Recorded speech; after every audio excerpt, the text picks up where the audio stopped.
Assalomu alaykum, hurmatli siyosiy ma'rifat soati ishtirokchilari. Bugungi o'quv soatida yurtimizda hamda xorijda ro'y berayotgan ahamiyatga molik voqealar tafsiloti hamda ma'naviy ma'rifiy video lavhalar namoyishi e'tiboringizga havola etiladi. 31 mart kuni O'zbekiston Respublikasi Prezidenti Shavkat Mirziyoyev Tojikiston Respublikasi Prezidenti Emomali Rahmonning taklifiga binoan amaliy tashrif bilan Xo'jand shahriga tashrif buyurdi. Davlatimiz rahbari Xo'jand shahrida Tojikiston Respublikasi Prezidenti Emomali Rahmon bilan uchrashuv o'tkazdi. Prezidentlar huzurida tashqi siyosat idoralari rahbarlari ittifoqchilik munosabatlari to'g'risidagi shartnomaning kuchga kirishi haqidagi bayonnomani imzoladilar va ratifikatsiya yorliqlarini almashdilar. Shuningdek, uchrashuvlarning eng asosiy nuqtasi bo'lgan O'zbekiston Respublikasi Prezidenti Shavkat Mirziyoyev, Tojikiston Respublikasi Prezidenti Emomali Rahmon va Qirg'iz Respublikasi Prezidenti Sadir Japarov bilan uch tomonlama uchrashuvda ishtirok etdi. Unda O'zbekiston, Tojikiston va Qirg'iziston davlat chegaralarining tutash nuqtasi to'g'risidagi tarixiy shartnoma imzolandi hamda uch davlat rahbarlarining qo'shma deklaratsiyasi qabul qilindi. Shu bilan birga uch mamlakat davlat chegaralari tutashgan hududda do'stlik stellasini tantanali ravishda ochdilar. O'zbekiston Respublikasi Prezidenti Shavkat Mirziyoyev 1-aprel kuni Xitoy Xalq Respublikasi Kommunistik partiyasi Markaziy qo'mitasi Xalqaro aloqalar bo'limi mudiri Liu Xianchou boshchiligidagi delegatsiyani qabul qildi. Yuqori martabali mehmon davlatimiz rahbariga Xitoy raisi Si Szinpinning salomi va ezgu tilaklarini yetkazdi. Uchrashuvda parlamentlararo va partiyalararo hamkorlikni, ayniqsa kambag'allikni qisqartirish, korrupsiyaga qarshi kurashish, raqamlashtirish va sanoatlashtirishni jadallashtirish kabi sohalarda yanada kengaytirish zarurligiga alohida e'tibor qaratildi. Samarqand shahrida Markaziy Osiyo Yevropa Ittifoqi birinchi sammiti bo'lib o'tmoqda. O'zbekiston Respublikasi Prezidenti Shavkat Mirziyoyev raisligida o'tadigan sammit ishida Yevropa Kengashi prezidenti Antonio Koshta, Yevropa Komissiyasi prezidenti Ursula von der Leyen, Qozog'iston Respublikasi Prezidenti Qosim-Jo'mart To'qayev, Qirg'iziston Respublikasi Prezidenti Sadir Japarov, Tojikiston Respublikasi Prezidenti Emomali Rahmon va Turkmaniston Prezidenti Serdar Berdimuhamedov ishtirok etmoqda. Tadbirda Yevropa tiklanish va taraqqiyot banki hamda Yevropa investitsiya banki rahbarlari ham ishtirok etmoqda. Kun tartibiga muvofiq Markaziy Osiyo davlatlari va Yevropa ittifoqi o'rtasida ko'p qirrali munosabatlar va amaliy hamkorlikni rivojlantirish istiqbollari ko'rib chiqiladi. Investitsiyaviy hamkorlikni kengaytirish va tovar ayirboshlashni ko'paytirish, investitsiyalar, yashil energetika, tog'-kon, qishloq xo'jaligi, transport, logistika va raqamlashtirish sohalarida qo'shma dastur va kooperatsiya loyihalarini ilgari surish, madaniyat, turizm, fan, ta'lim va boshqa ustuvor yo'nalishlarda faol almashuvlarni davom ettirish masalalari diqqat markazida bo'ladi. Sammit avvalida O'zbekiston Respublikasi Prezidenti Shavkat Mirziyoyev Yevropa Kengashi prezidenti Antonio Koshta bilan norasmiy uchrashuv o'tkazdi. Uchrashuvda ikki tomonlama va mintaqaviy ahamiyati molik dolzarb masalalar yuzasidan fikr almashildi. Sammit davomida ishtirok etadigan delegatsiyalar rahbarlari bilan qator ikki tomonlama muzokaralar o'tkazish rejalashtirilgan. Dasturga muvofiq Markaziy Osiyo davlatlari yetakchilari va Yevropa ittifoqining asosiy institutlari rahbarlari 4-aprel kuni o'z ishini boshlaydigan Samarqand Xalqaro iqlim forumining yalpi majlisida ishtirok etadi. 2-aprel kuni Oliy Majlis Senati raisi Tanzila Norboyeva Parlamentlararo ittifoq bosh kotibi Martin Chunchong bilan uchrashuv o'tkazdi. Uchrashuvda O'zbekistonda o'tkaziladigan Parlamentlararo ittifoqining yubiley 150-assambleyasiga tayyorgarlik ko'rishga oid asosiy masalalar hamda parlamentlar islohoti sohasidagi hamkorlikni yanada rivojlantirish muhokama qilingan. O'zbekiston prezidenti yordamchisi Saida Mirziyoyeva va birinchi xonim Ziroatxon Mirziyoyeva Parij shahrida Zamonlar osha nigoh Xudoy bergan devon merosi fotoko'rgazmasiga tashrif buyurdi. Biz doim jahon hamjamiyatiga mamlakatimizni o'ziga xos rakurslarda ko'rsatishga, yurtimizning kutilmagan qirralarini namoyish etishga harakat qilamiz. Har bir tadbir odamlarda chinakam qiziqish uyg'otadi. Ular O'zbekistonni o'zlari uchun yangidan kashf etishadi, deb yozadi Saida Mirziyoyeva ko'rgazma haqida. Uning ta'kidlashicha, parijliklar ulkan arxivning bir qismi bo'lgan ushbu fotokolleksiyaga ko'plab suratlarning ilk tomoshabiniga aylanishadi. Mazkur noyob suratlar ilgari na mamlakatimizda, na xorijda namoyish etilgan. Energiya samaradorligini oshirish sohasida davlat boshqaruvini takomillashtirish va energiya servis kompaniyalari xizmatlari bozorini rivojlantirish chora-tadbirlari to'g'risidagi Prezident farmoni qabul qilindi. Vazirlar Mahkamasi huzurida Energiya samaradorligi milliy agentligi tashkil etiladi. Energiya samaradorligini oshirish sohasida yagona davlat siyosatini yuritish, sohada rag'batlantiruvchi va ta'sir etuvchi choralar ishlab chiqish va tartibga solish agentligining asosiy vazifalaridan biri etib belgilandi. Hurmatli tinglovchilar, endi navbat xorijda sodir bo'layotgan voqealarga to'xtalib o'tamiz.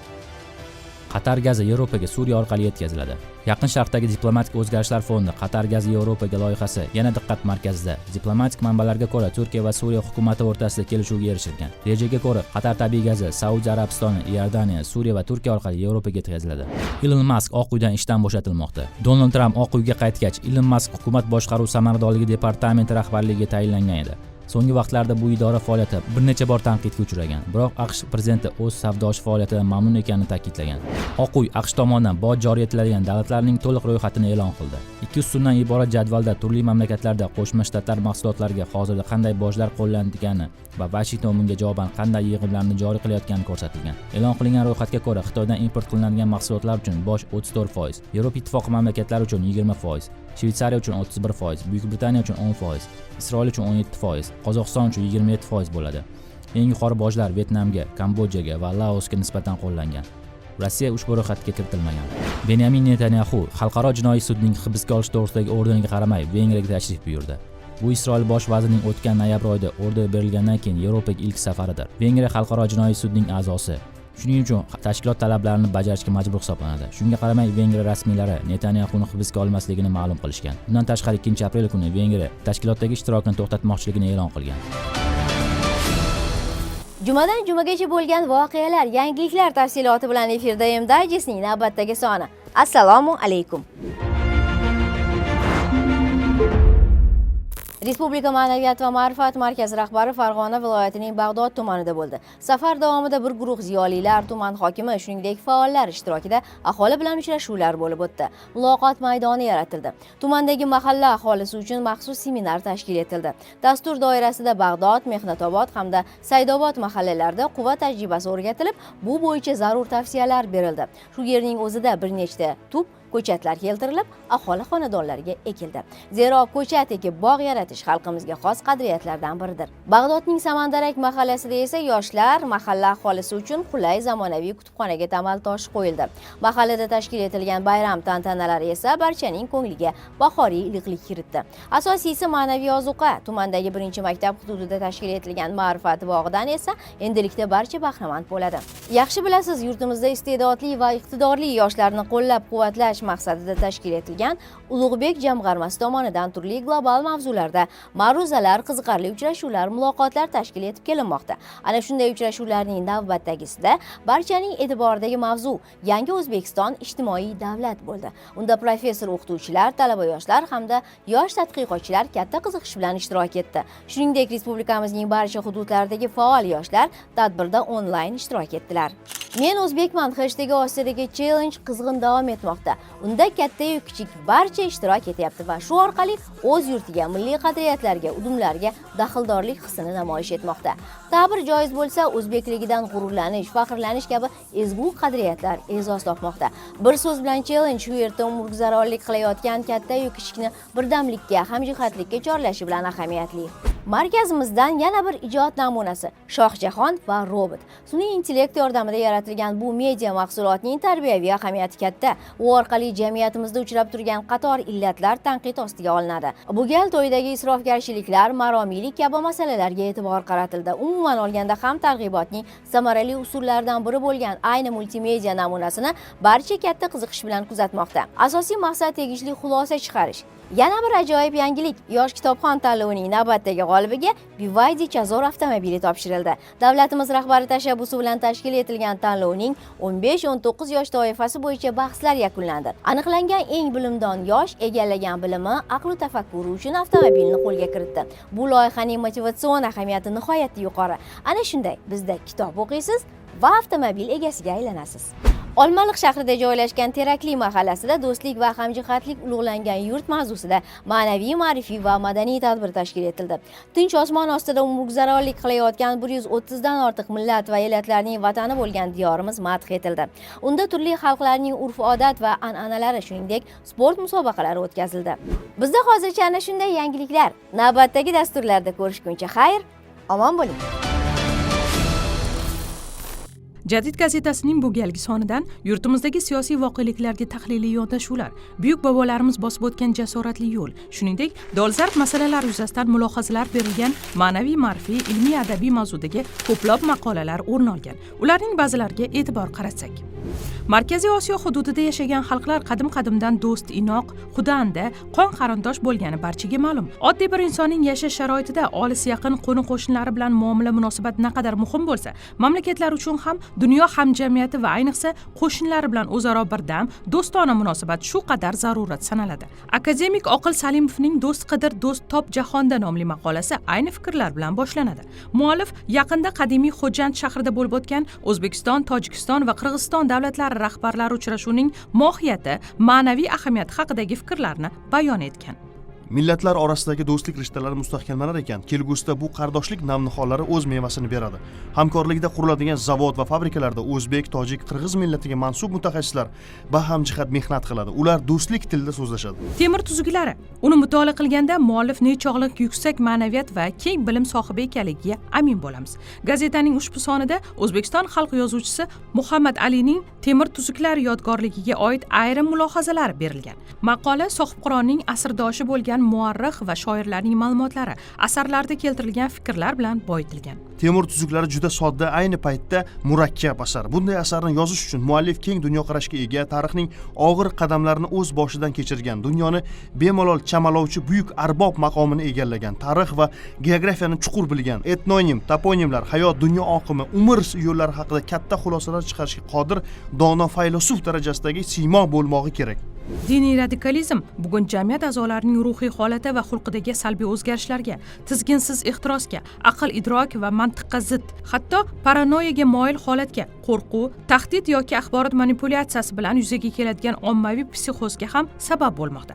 Abdulhamid Muxtorovning E'tiqod ostonasidagi Troya oti, yoshlar uchun muqarrar ofat, yurt uchun ulkan xatar nomli maqolasida ilmiy o'rganishlar, chuqur tahlillar, hayotiy misollar berilgani o'quvchini mulohazaga chorlaydi. Radikallashuvning hech bir ko'rinishi bashariyatga baxt olib kelmaydi. O'z taraqqiyoti va farovonligini diniy radikalizm deb o'ylaganlar muttasibona boshqaruvning qurboniga aylanayotganini hayotning o'zi ko'rsatib turibdi.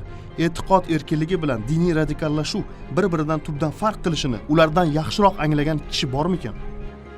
Bu kabi qiziqarli maqolalarni nashrning ijtimoiy tarmoqdagi rasmiy kanallaridan onlayn o'qishingiz mumkin.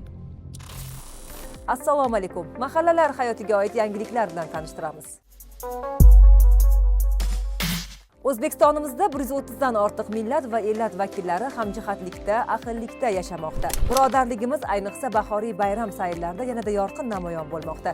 Buni yurtimiz mahallalarida o'tayotgan bazmlar ham ko'rsatyapti. Jumladan, Zomun tumanining Duoba mahallasida tashkil etilgan bayram tadbiri katta sayilga aylanib ketdi. Bayramga tashrif buyurganlar o'zbek va qo'shni xalqlarning o'ziga xos milliy an'ana va qadriyatlarini tarannum etuvchi ko'rgazmalar, kuy-qo'shiqlar hamda xalq o'yinlaridan bahramand bo'ldilar. Shuningdek, tadbir davomida hunarmandchilik va milliy taomlar ko'rgazmasi tashkil etilib, mehmonlarga xalqimizning boy madaniy merosi namoyon qilindi. Milliy sport musobaqalari, bayramona konsert dasturlari va turli tanlovlar ham ishtirokchilarga ko'tarinki kayfiyat ulashdi. Sirdaryo viloyati Sardoba tumanining Yangi qishloq mahallasida ham do'stlik va hamjihatlik ulug'langan yurt shiori ostidagi bayram tadbiri o'tkazildi. Ko'zlarda shukronalik, yuzlarda tabassum. Xovos tumani mahallalarida istiqomat qiluvchi har bir millat va ellat vakillari ham bir dasturxon atrofida jam bo'lishdi. Andijon viloyati Qo'rg'ontepa tumani mahallalarida ham do'stlikni, hamjihatlikni o'zida tarannum etgan sayillar o'tkazildi. Birgalikda yaxshi niyatlar bilan yerga nihollar qadaldi. Bu kabi tadbirlar mamlakatimizning barcha hududlarida davom etmoqda. Aziz yurtdoshlar, joriy yilning may-iyul oylarida yurtimizda muhim siyosiy ijtimoiy tadbir fuqarolar yig'inlari raislari saylovi o'tkaziladi. Inson qadri mamlakatimizda olib borilayotgan keng ko'lamli islohotlar negizida ayni shu ezgu tamoyil ustuvor omilga aylandi. Davlatimiz rahbari tashabbusi bilan joriy etilgan mahalla yettiligi odamlar muammolariga yechim, qalblariga yo'l topmoqda. Mahallaga vakolat berilgani bois aholi farovonligi oshmoqda. Mana shunday ishlar ko'lamining yanada keng quloch yozishda siz ham o'z hissangizni qo'shing. Buning uchun mahalla tizimining yanada xalqchil tuzilma bo'lib shakllanishi hamda islohotlar jarayonida uning faol ishtirokini ta'minlash zarur. Mazkur saylov buning birdan bir huquqiy omilidir. Shunday ekan, siz ham may-iyul oylarida bo'lib o'tadigan fuqarolar yig'inlari raislari saylovida faol ishtirok eting.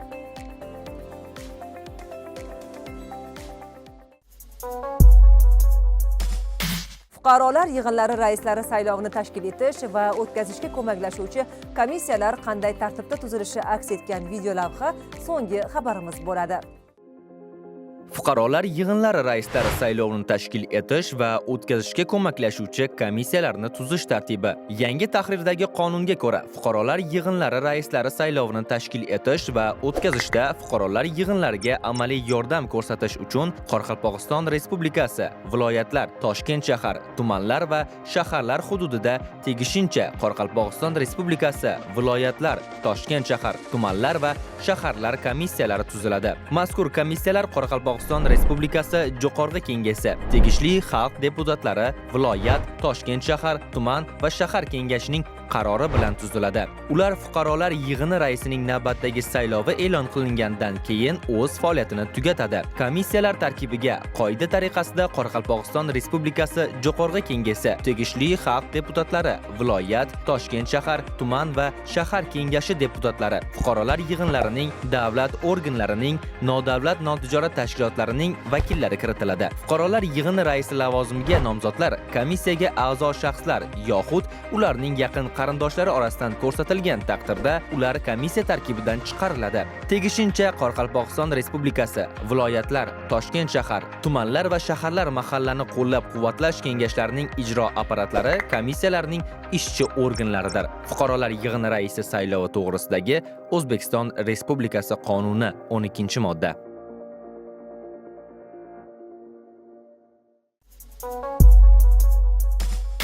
Siz bilan yana yaxshi xabarlar bilan qayta ko'rishguncha xayrlashamiz. Salomat bo'ling.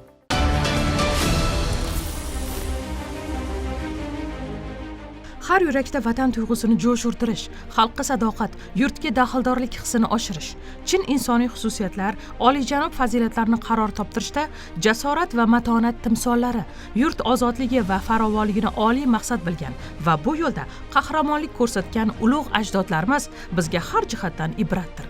Sohibqiron Temur bobomizning davlatchilik va diplomatiya, harbiy mahorat, bunyodkorlik salohiyati, ilm-fan, san'at va me'morchilikka doir qarashlari, hayotning ma'no mazmuni, insonni ulug'laydigan ezgu ishlar haqidagi fikrlari Temur tuzuklarida o'z ifodasini topgan.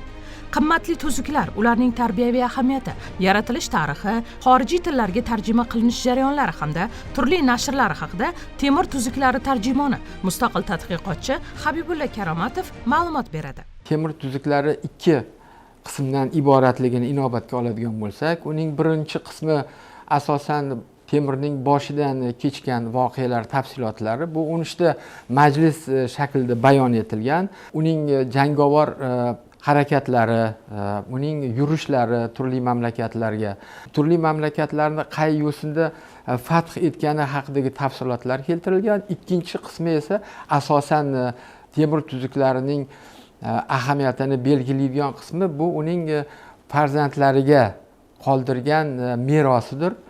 Bu meroslar uning qoldirgan buyuk davlati, saltanatini saqlab qolishga qaratilgan tuzuklar, qonun qoidalaridir va ana shu qonun qoidalarida u o'zining boshidan kechirgan voqealar, undan chiqargan achchiq saboqlar asosida farzandlariga o'gitlar, pand nasihatlar beradi va ana shu tuzuklar asosan davlatni idora qilishga qaratilgan. Bu nimada namoyon bo'ladi? Qanday qilib vazirlarni tanlash kerak? Qay yo'sinda ularni tekshirib ishga qo'yish lozimmi? Amaldorlarni qay yo'sinda ishga joylash, tanlash lozim?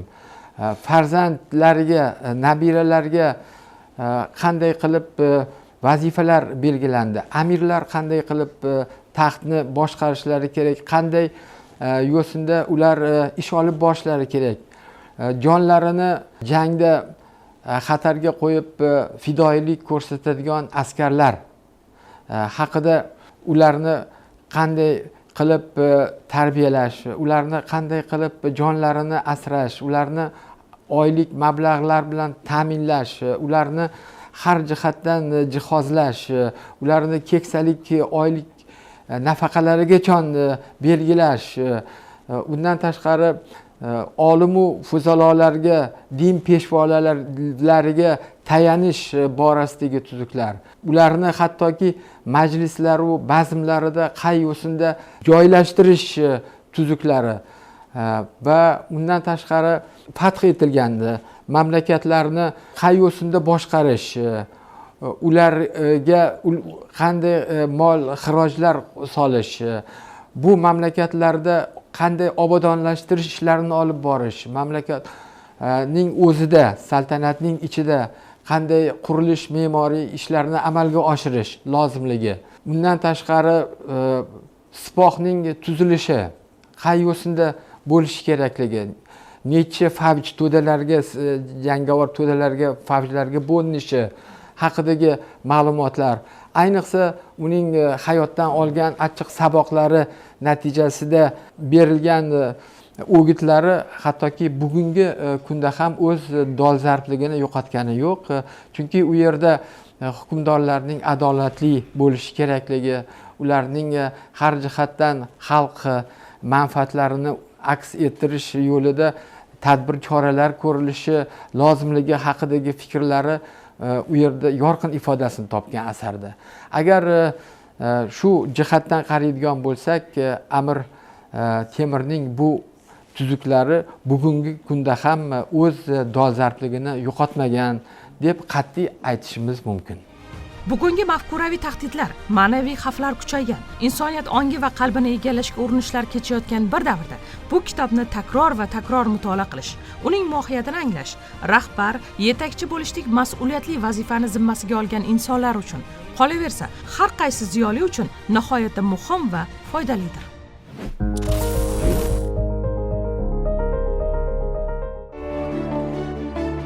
Shoh bo'lsangda bog' yarat, gado bo'lsangda bog' yarat, bir kunmas bir kun mevasini tatilsan. Ushbu jumlalar o'z davrining asosiy qomusiga tenglashtirilgan Temur tuzuklari kitobida aks etgan. Bugungi kunda Temur tuzuklarining asl toshbosma nusxalari Temuriylar tarixi davlat muzeyida saqlanmoqda. Hozir siz bilan birgalikda ushbu muzeyga sayohat qilamiz. Muzey 28 yildan buyon xalqimizga Temuriylar tarixidan hikoya qilib keladi. U poytaxtimizning Yunusobod tumani Amir Temur Shoh ko'chasi 1-uyda joylashgan. Mo'ljal Amir Temur xiyoboni. Muzey xazinasida O'zbekiston tarixini aks ettiruvchi eksponatlar saqlanmoqda. Qo'lyozmalar, yozishmalar, oltin, kumush, mis tangalar, sopol va bronza buyumlari, memorial qoplamalar, zargarlik buyumlaridan namunalar, shuningdek, Amir Temur maqbarasi va Bibixonim masjididan topilgan ashyolar shular jumlasidandir. Muzey ekspozitsiyasidan Parijda Amir Temur tavalludining 660 yilligiga bag'ishlab o'tkazilgan ko'rgazmadagi eksponatlar ham o'rin olgan. Muzeyga har yili 100 mingdan ortiq tomoshabin kiradi. Muzeyning markaziy eksponatlari sifatida Usmon Mushaf Qur'on nusxasi va Amir Temurning hayotiga bag'ishlangan panno joylashgan. Mazkur pannoda buyuk sarkardaning tug'ilganidan to vafot etgunigacha bo'lgan hayot yo'li tasvirlangan.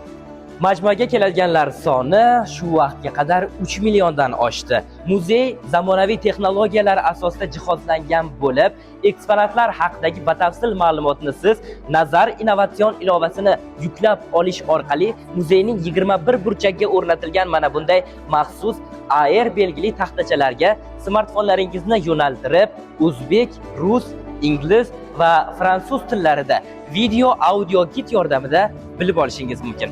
Shuningdek, muzeyda 3D o'lchamdagi gologrammalardan foydalanilgan bo'lib, ular turli effektlar bilan to'ldirilgan. Ma'naviyat o'chog'ida bugungi kunda 5 mingdan ortiq eksponat saqlanmoqda. Muzeyning sovg'alar bo'limida Berlin Islom muzeyidan keltirilgan Boysung'ur Mirzoning 28 miniaturasi kitobi, Alma Arasan darasi kartinasi, Ozarbayjonning islomiy naqshi duxo va gilami kabi o'nlab noyob tuhfalarni ko'rishingiz mumkin. Muzeyning o'zi 3 qavatdan iborat. Birinchi qavati demak ma'muriyat bo'limi, u yerda ilmiy xodimlarimiz o'tirishadi.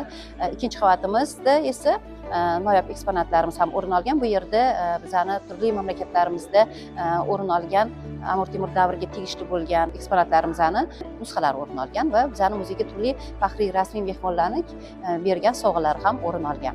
Eng asosiy qavatimiz esa 3-qavat hisoblanadi. Bu yerda Amir Temur va Temuriylar davriga doir bo'lgan noyob ashyolarimiz mana shu 3-qavatimizda o'rin olgan. Eng noyob eksponatlarimiz qatorida Amir Temur davriga tegishli bo'lgan tangalarimiz ham o'rin olgan. Amir Temur davrida zarb qilingan kumush, mis tangalarimiz o'rin olgan, o'sha davrda zarb etilgan bu tangalar. Shuningdek, qo'lyozmalarimiz ham o'rin olgan. O'sha davrdagi tarixchi olimlarimizni, masalan, Sharafiddin Ali Yazdiyni, Ibn Arabshohni qo'lyozmalari o'rin olgan.